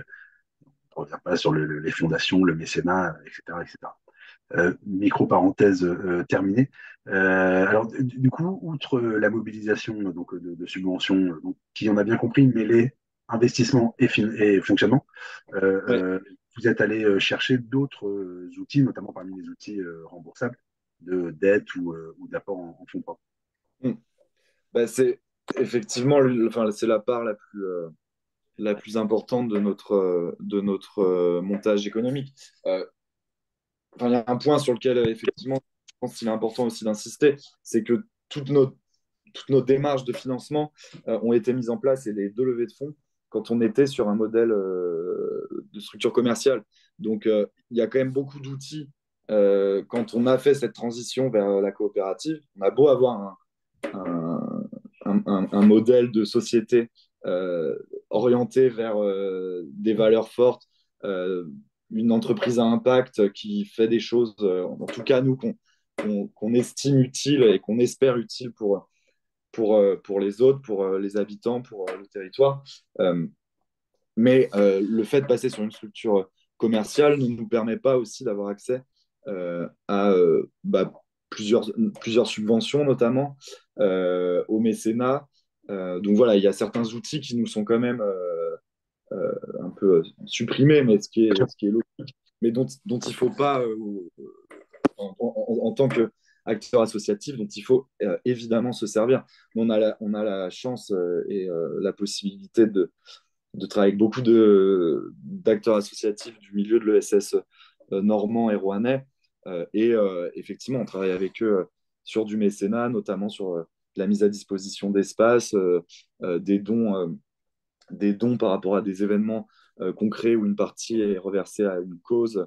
Donc voilà, c'est des outils effectivement qu'il ne faut pas oublier euh, à mobiliser en tant qu'acteur associatif, mais que nous, aujourd'hui, voilà, on ne peut pas bénéficier. Et c'est le même cas pour la subvention qui aujourd'hui représente pas plus dans les derniers calculs, entre 3 et 5 de notre plan, de notre business, enfin, de notre plan prévisionnel quoi, de financement. Ouais. Voilà pour la petite parenthèse sur ces outils-là.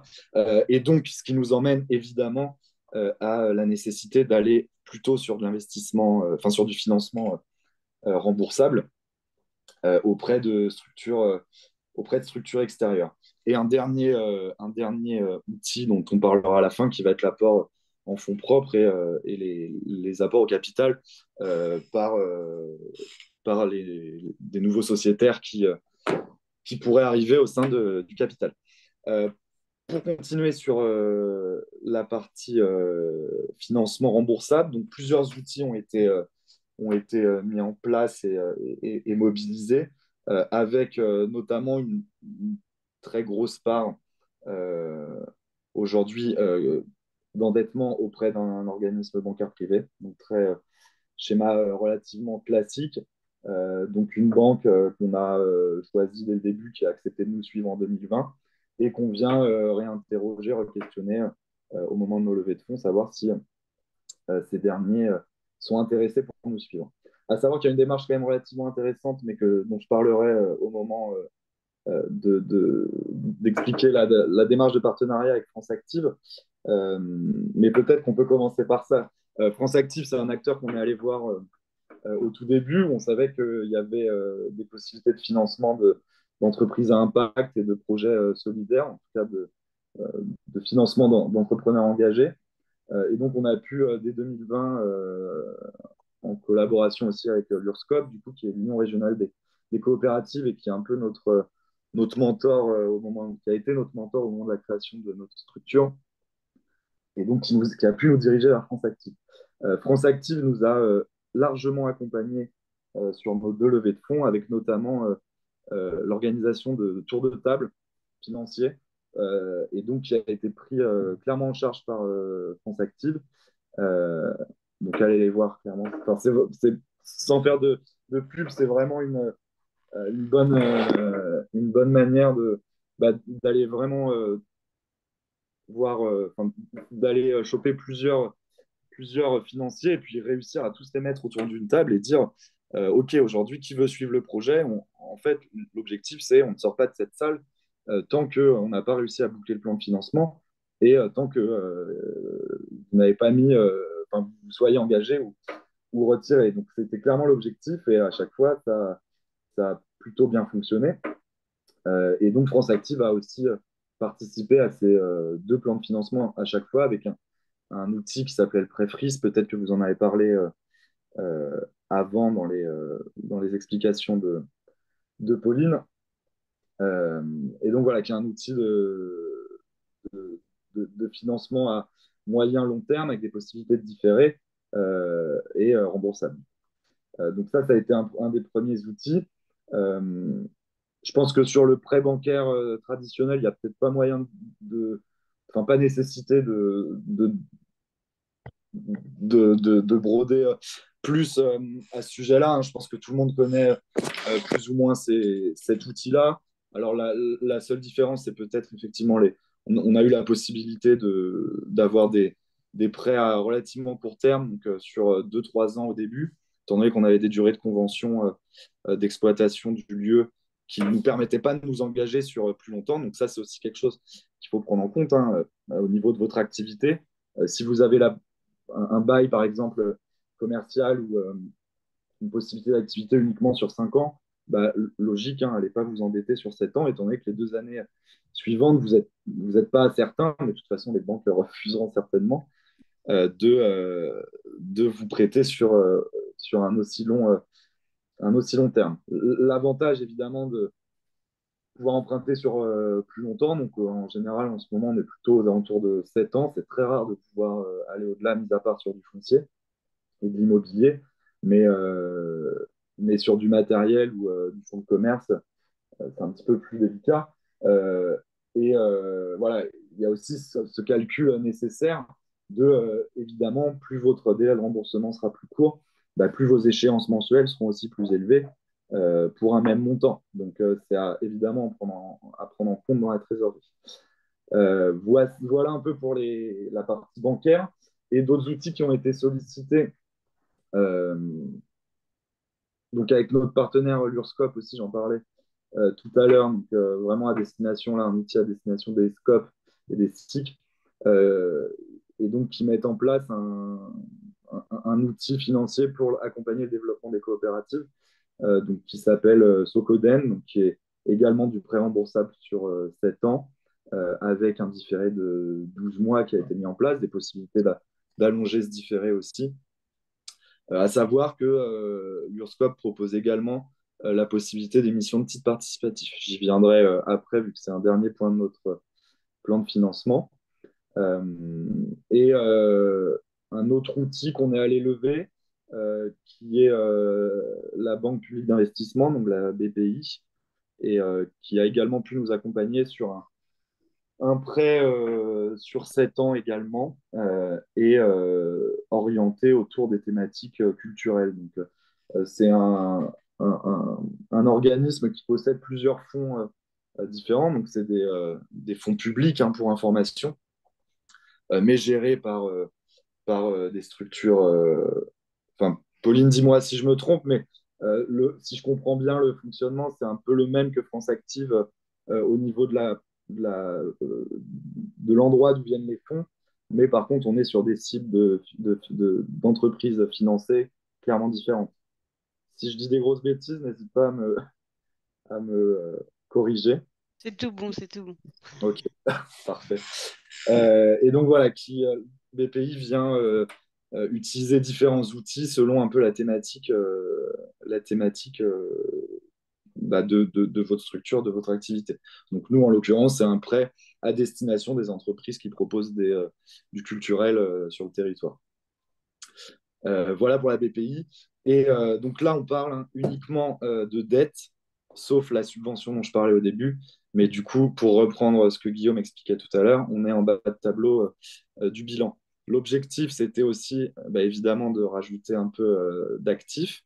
Et donc, il y a eu la possibilité d'émettre des titres participatifs. Donc ça, c'est propre au...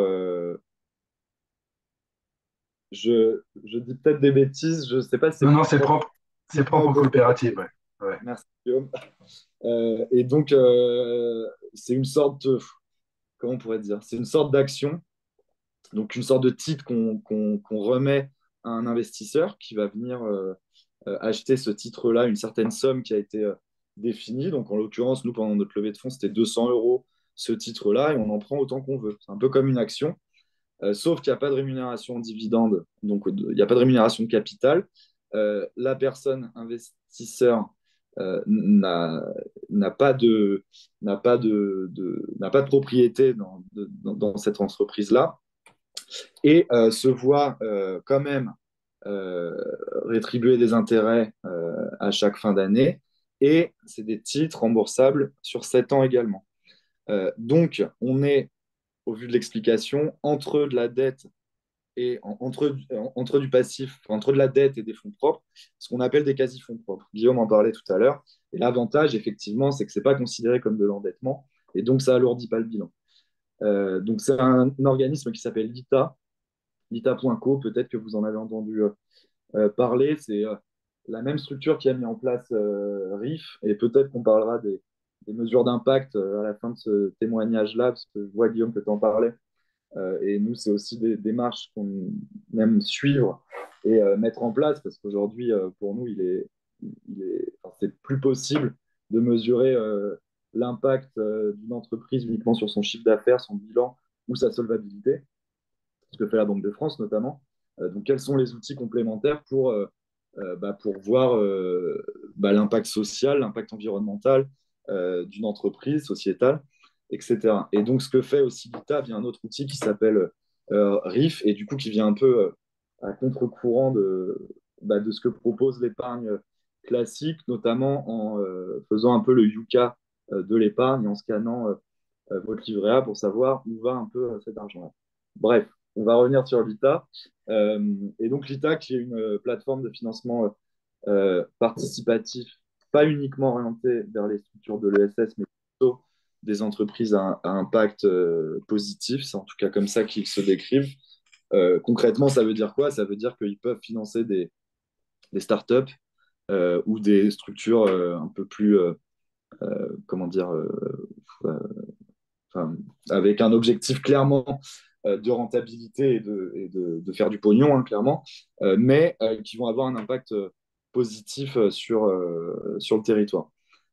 Et donc, voilà, c'est un financement qui est ouvert à toutes et tous, donc associatif, je crois également, SA, SAS, SCOP, etc., etc. L'avantage, c'est que l'investisseur également en face, ça peut être une entreprise, ça peut être un particulier, et donc on peut toucher une population relativement large. Ouais, juste donc pour préciser, hein, l'ITA, on est bien sur une plateforme de financement participatif, crowdfunding, qui met en ligne un certain nombre de projets qui sont en phase de levée de fonds. Et donc c'est pour ça que via cette plateforme peuvent souscrire des personnes morales ou des particuliers. Tout à fait. Alors, plateforme de crowdfunding, effectivement, mais avec des financements uniquement remboursables. On n'est pas sur du KissKissBankBank ou autre qui, là, on va plutôt être sur échange de contrepartie, en l'occurrence. Là, on est en gros sur les différents outils. Ça va être soit effectivement des actions qui peuvent être mises à disposition, nous on ne pouvait pas, par exemple, des obligations qui sont peu de choses près des actions, ou des titres participatifs, donc, qui sont du quasi-fonds propre, comme je l'expliquais juste avant. Donc voilà pour l'ITA. Si vous avez plus de questions, n'hésitez pas, peut-être qu'on échangera par la suite. Bah, Et effectivement, du coup, alors vraiment, encore une fois, je suis désolé, je suis responsable, on n'a pas assez bien tenu la montre. Peut-être que du coup, effectivement, pour finir là ce temps, on peut finir plutôt par questions-réponses. Alors, à la fois pour ceux d'entre vous qui ont des questions à poser à Antoine sur Salvation, qui souhaitent revenir sur un outil, sur la manière dont il l'a mobilisé et le retour qu'ils ont fait, ou éventuellement à Pauline et moi sur les éléments qu'on a évoqués. On peut encore se donner quelques minutes pour un temps de questions-réponses, sachant que par ailleurs, évidemment, on pourra vous envoyer nos contacts si vous avez des questions à poser plus directement. Encore une fois, désolé pour ceux qui étaient disponibles que jusqu'à 11h, on a débordé.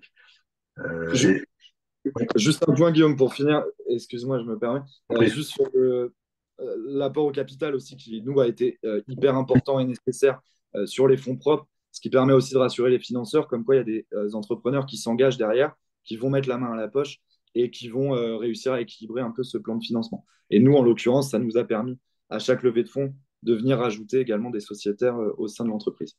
Voilà, j'ai fini le plan de financement. Tout à fait, tu as raison. Et disons bien pour la majorité des personnes là, qui participent à ton webinaire et qui sont sous statut associatif, que c'est des choses qui peuvent aussi se mettre en place dans le cadre d'une association. Les apports associatifs avec ou sans droit de reprise, ça existe. Donc, de la même manière que ta coopérative a mobilisé des sociétaires pour muscler un peu les fonds propres, les associations peuvent mobiliser ce type d'outils aussi. Voilà. Y a-t-il, alors je vais arrêter le partage.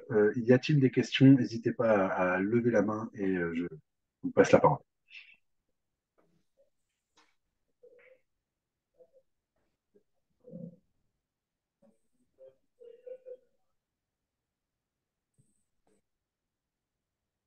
Alors, est-ce qu'il n'y a aucune question ou est-ce que personne n'ose poser la première?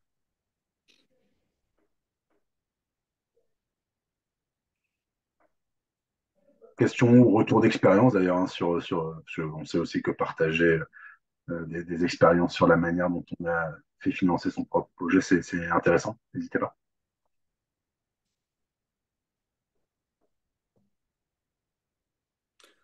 Peut-être pour lancer les questions, Guillaume, si je Oui, peux donner quelques conseils sur comment parler à un financeur ouais, qu'on peut tout à avoir en fait. face de soi, peut-être que ça permettra de lancer les discussions. Moi, il y a toujours un conseil qu'on donne, c'est de réussir à vulgariser votre projet, en tout cas d'être le plus clair, concis, et réussir à l'expliquer, pas comme si vous étiez face à un technicien, un sachant, mais quelqu'un qui finalement peut ne rien connaître de la spécificité et le domaine dans lequel vous êtes. Et donc voilà, n'hésitez pas à clairement vulgariser vos propos et à pas vous éparpiller dans des détails beaucoup trop techniques. Selon l'interlocuteur aussi, je pense que c'est hyper important euh, typiquement quelqu'un que vous allez à une banque qui va pas partager fondamentalement les mêmes valeurs que vous, mais vous allez aller la voir plutôt pour lui parler business et nécessité de fonds. N'hésitez pas à y aller cash sur OK, qu'est-ce qui vous rapporte de l'argent? C'est quoi votre centre de profit? Nous, typiquement, la première chose qu'on a dit à notre banquier, c'était bah, on est le plus gros bar de Rouen en termes de débit. Et c'est aussi ça que voilà, c'était clairement de la vulgarisation. Et c'est ce qui a permis d'expliquer et de faire, enfin, d'avoir l'étincelle côté banque. Et inversement, euh, alors non, pas inversement, complémentairement plutôt, côté outil de financement de l'ESS ou engagé ou à impact, il va évidemment y avoir ce côté business parce qu'il y a la nécessité de rembourser in fine. Mais en plus de ça, voilà, réussissez à mesurer l'impact que peut avoir votre société sur l'emploi, sur le territoire, sur l'attractivité pour le territoire, sur l'environnement, etc., etc. Et de toute façon, on vous le demandera. Moi, j'ai trouvé les études avec France Active, avec l'ITA beaucoup plus fines, poussées, détaillées, ce qui nous a permis aussi d'apprendre et de prendre du recul sur notre manière de faire. Donc, voilà un peu les deux conseils selon les acteurs vers lesquels que vous pourriez aller solliciter. Merci pour ces conseils clairs et effectivement importants. Est-ce que sur cette base-là, on a des questions ou est-ce qu'on clôture ici? Oui, monsieur, je vois pas votre prénom, monsieur Hosseini. C'est bien moi en fait. En fait, moi je suis chargé de développement économique d'une communauté de communes. Tout d'abord, merci pour ces ateliers. Ça nous permet d'avoir en fait d'avoir plus de parce que nous on travaille beaucoup avec la région Normandie et on a aussi des fonds propres à nous pour donner aux entreprises. En fait, normalement, avant quand on travaillait dans le domaine en fait dans le domaine social et solidaire, on prenait juste les fonds mobilisables pour les entreprises classiques. Mais maintenant, on a compris pas mal des choses. Mais par contre, justement, un petit conseil, n'hésiterez pas de venir vers la communauté de communes parce ils ont aussi leur compétence de développement économique et par contre, ils peuvent en fait, vous apporter des éléments statistiques, des éléments en fait, pour solidifier vos études et pour solidifier votre emplacement et vos projets. Ouais, merci beaucoup de cette précision. Et j'avoue, et voilà, c'est le problème quand on accélère un peu trop, dans les différents échelons de compétences des collectivités. Je suis passé directement de la commune au département sans citer la collectivité de commune. C'était une erreur parce qu'on voit bien qu'il y a un certain nombre de collectivités de communes, d'agglos qui mettent en place une vraie politique proactive de développement de l'ESS, notamment à travers des moyens Exactement. financiers. Donc, merci de ce rappel très Là, important. justement, actuellement, on est en train de mettre une ressourcerie en plus sur notre territoire. Donc, la communauté de communes accompagne pas mal le projet. Et par contre, des fonds, en fait, vous voyez, les fonds que vous avez, en fait, les fonds classiques pour les entreprises puissent être débloqués pour les entreprises dans le domaine OSS. Hmm. Oui. Pardon, de quelle communauté de communes est-ce que on parle? En fait, on est comme toute commune vallée de l'Orne, de l'Odon, à 5 minutes de Caen, juste à Évry aussi, et aux alentours, Fontaine-Toufour et tout ça. Ok. Merci de votre intervention. Quelqu'un d'autre souhaitait-il enfin, poser une question, apporter un témoignage, un complément d'information par rapport à ce qu'on a présenté de manière trop synthétique? Ça ne semble pas. Bon, on va peut-être clore ici. Merci à tous de votre participation, de vos messages, de vos questions. Encore une fois, désolé d'avoir dû un petit peu accélérer sur certains points. On a voulu parler de pas mal de choses et je crois qu'on a été un petit peu trop gourmand en termes de contenu. Merci beaucoup à Pauline de Vavrin, France Active Normandie, d'avoir pris la parole à la fois sur des éléments sur les besoins de financement et puis sur l'offre France Active. Alors sur l'offre France Active, malheureusement, ça fait partie des passages sur lesquels on a dû aller un petit peu trop vite. N'hésitez pas à revenir vers France Active pour avoir une présentation plus complète. Par ailleurs, il y a peut-être d'autres événements, d'autres temps côté France Active, Pauline, dont tu voudrais parler, qui permettrait aux participants de- d'avoir des éléments sur cette offre-là. Oui, on va organiser un temps de présentation avant la fin de l'année 2023. La date n'est pas encore fixée, mais ce sera probablement en décembre pour présenter en détail toute l'offre liée à l'investissement structurant qu'on vous a abordé tout à l'heure. On peut aussi se retrouver à la conférence ESS de la région qui est organisée le 17 octobre pour ceux qui ne sont pas encore inscrits. Il y a notamment un atelier financement qu'on anime avec Guillaume, bon, qui sera pas normalement ce qu'on a fait ici, mais n'hésitez pas à vous inscrire à la conférence ESS. Et puis toutes les informations sont sur notre site internet aussi, donc allez consulter et n'hésitez pas à me contacter, à m'envoyer un mail pour toute question ou précision. Merci beaucoup, Pauline. Vas-y, Laure, pardon, je te donne la parole pour conclure. Non, je t'en prie, juste 2 minutes pour dire aussi que, évidemment, le webinaire a été enregistré, donc il va être mis en ligne. Donc peut-être on pourra rajouter, si ça vous convient, Guillaume et Pauline, l'ensemble des ressources que vous avez pu citer, des liens, les rajouter directement dans le PowerPoint ou à côté du webinaire sur le portail ESS en Normandie, afin que vous puissiez peut-être retrouver l'ensemble des informations. Et puis, ce sera également du coup accessible pour toutes les personnes qui n'ont pas pu assister ce matin.